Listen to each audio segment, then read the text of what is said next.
I just want to go back again to you talking about like the early years, the earliest degrees, and the actual work being treated as that transient sector. So I guess I was just thinking about my experience. I was the opposite to you, where I did do the earliest degree for the earliest degree, and everyone around me was doing it to have that stepping stone onto primary. And I was just like, no, actually. And everyone kept asking me, are you going to be a teacher? And I was like, no, I never want to be a teacher. I want to work in early years and whatever that meant.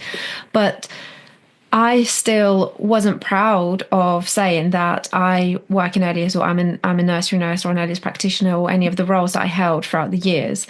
I was, to be honest, almost embarrassed to say that. And I would sometimes say, and this was against what my own values and what I wanted to do, I would say, oh, I work in teaching. I wouldn't say I'm a teacher, because I know I shouldn't say that because I haven't got the qualification. But, people would be like, oh, you just play with children. And, that's the narrative we hear all the time. Yeah. Mm-hmm. You just play all day. Yeah. And some of these narratives as well, they are incredibly complicated, because there's a whole bunch of politics behind them around gender identity, around salary identity, class identity.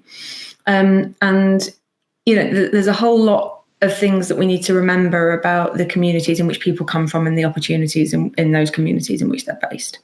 Mm-hmm. We know that, for example, and this isn't language that everyone loves, but it is the language that the literature tends to use. So when we're thinking about these kind of post-industrial towns, particularly the Midlands, when we think about sort of Colville, Hinckley, Mansfield, Chesterfield, we're looking at communities where opportunities for particularly young women have been very limited. Yeah. And the research, again, some fascinating research that Jill Richards did, and obviously she's one of our colleagues at NTU, which actually looked at individual narratives, and it was a longitudinal study, in fact, from her. So it was talking to young women about what their aspirations were and what opportunities that they thought were open to them, and then later coming back and seeing where they actually saw themselves.